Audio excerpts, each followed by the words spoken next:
In the 1990s, a young man by the name Chief Victor Nnamdi Okafor, popularly known as Eze-Ego, the King of Money, rose to prominence in southeastern Nigeria, hailing from Ihiala in Anambra State.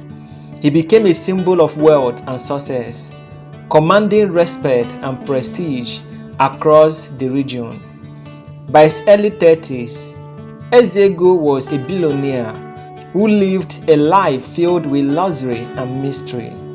However, his wealth and untimely death have remained subjects of speculation, with various theories about the true source of his fortune.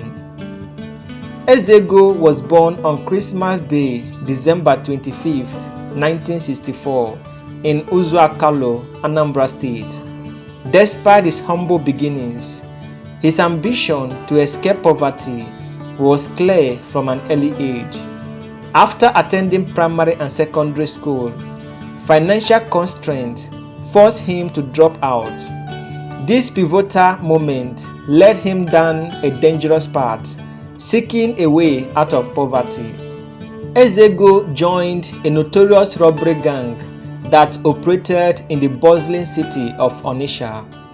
After a violent encounter with law enforcement, in which many of his accomplices were killed and captured, he fled and was disowned by his father.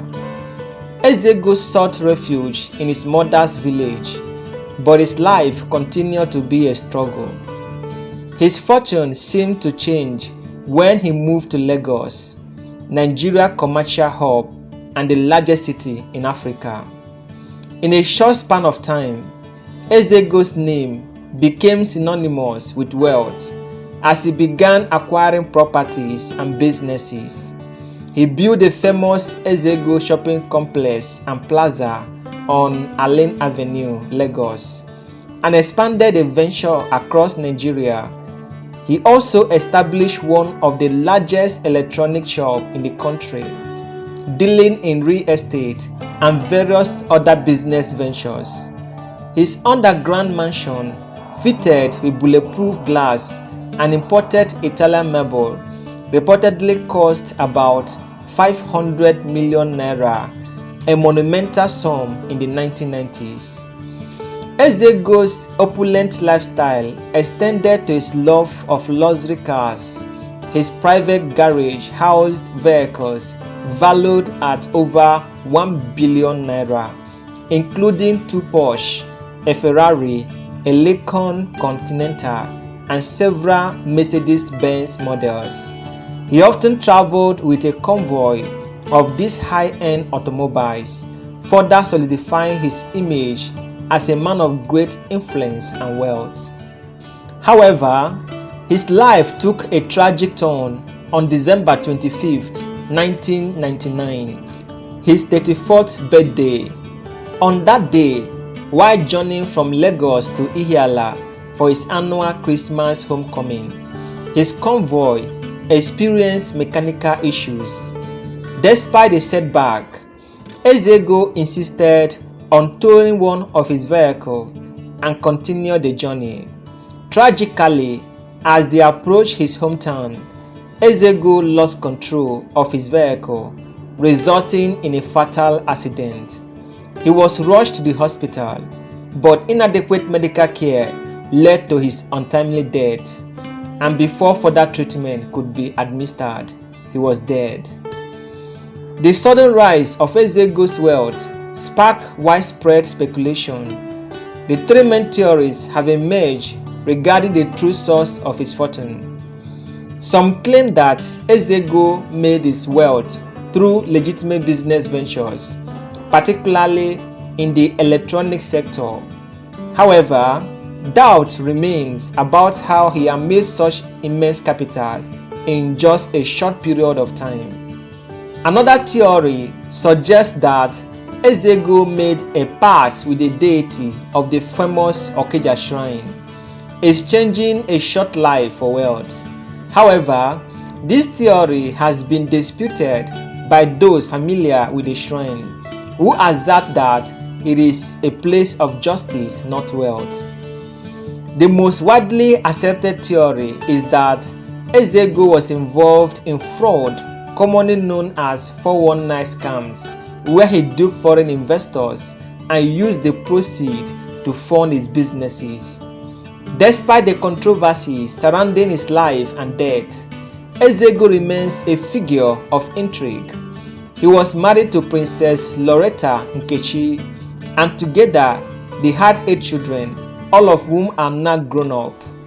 His bulletproof mansion, once a symbol of his vast wealth, now lies abandoned, as many of his luxury cars are also abandoned in his hometown in Anambra State. Over 2 decades since his passing, the true story of Eze-Ego, the king of money, continued to fascinate and captivate the imaginations of many. His life, a blend of fortune, fame, and misery, serves as a reminder of the fleeting nature of wealth and the enduring power of legacy. The story of Eze-Ego extends far beyond his wealth and controversial rise to power. In southeastern Nigeria, particularly in Ihiala and surrounding communities, his name has taken on a legendary status. The tale of his extraordinary success at a young age, combined with the mysterious circumstances of his death, have become a part of local folklore. Many recall how, during his lifetime, he was not only known for his riches, but also for his generosity. Every Christmas, his homecoming was celebrated as an event of abundance. He distributed gifts, sponsored community projects, and supported the less fortunate, further cementing his reputation as a benefactor.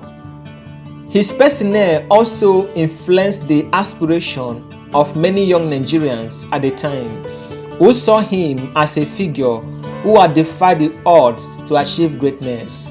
However, the uncertainty surrounding the legitimacy of his wealth also served as a cautionary tale for those aspiring to rapid success.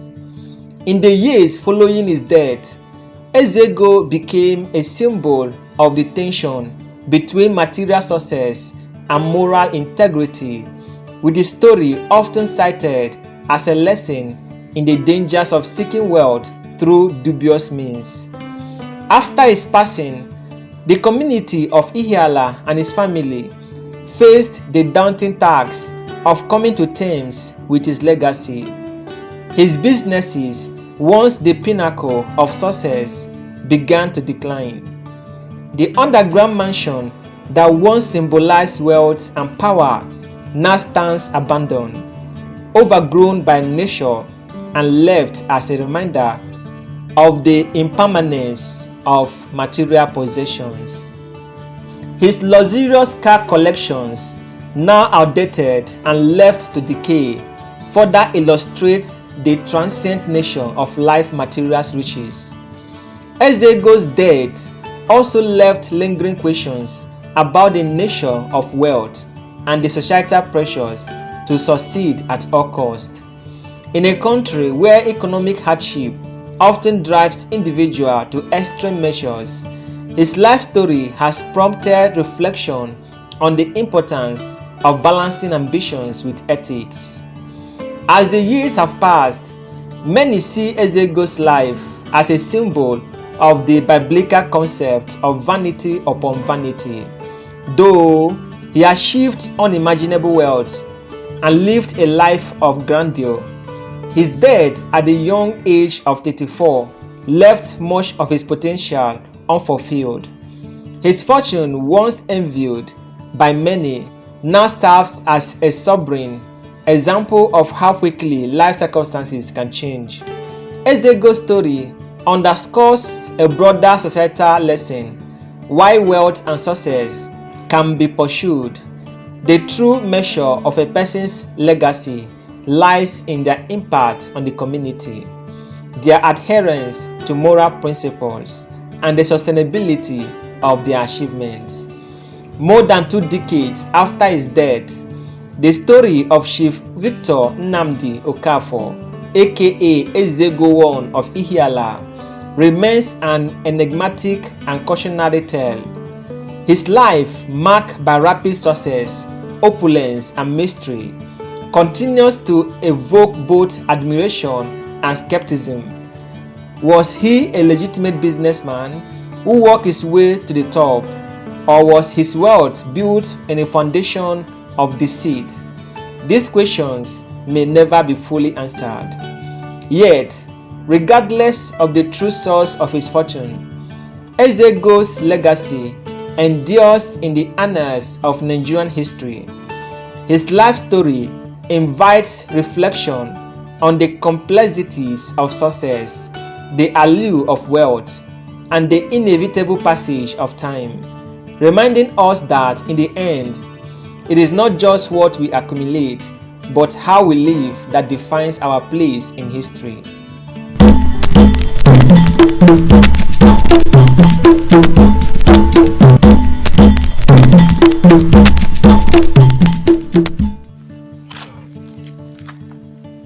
This is Eze-Ego Ndibo, his house before he died. Eze-Ego, king of money, his house before he died.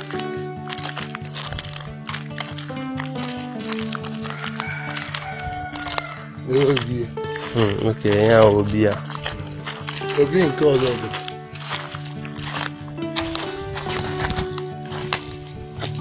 Okay, ne photo ya ba. Yeah, for me. This is the Obi of Eze-Ego before he died.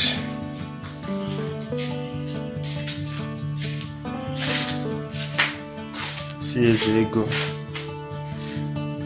This is Eze-Ego of Ndibo before he died.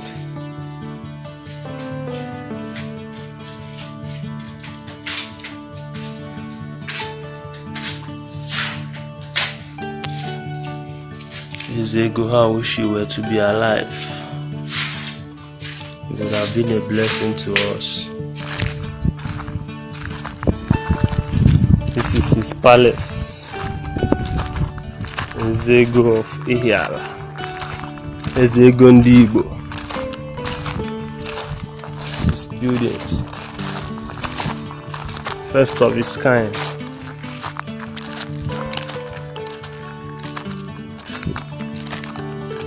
Only maybe Chapana. I want to. I said, no, maybe China. Yeah, only No.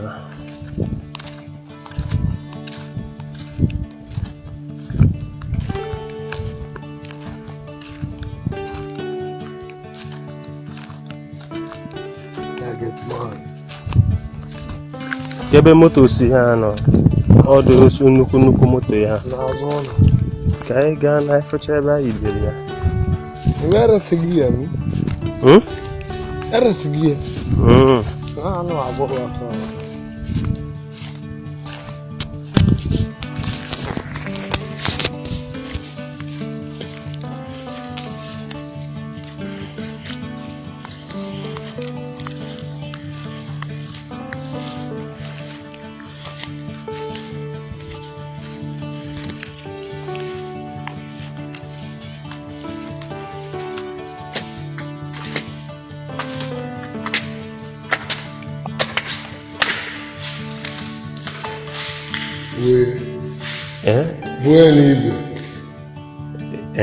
Bueno, Eze-Ego. Eze-Ego.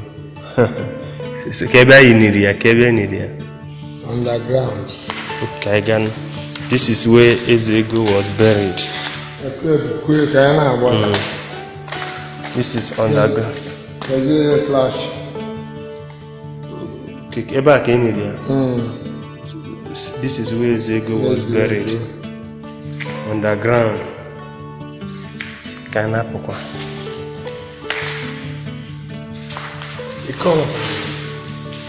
The color.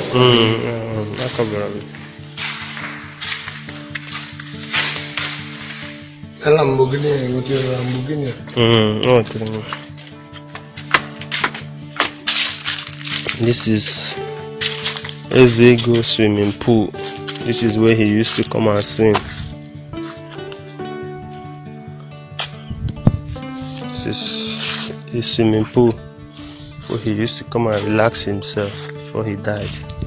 This is the uncompleted building in his house.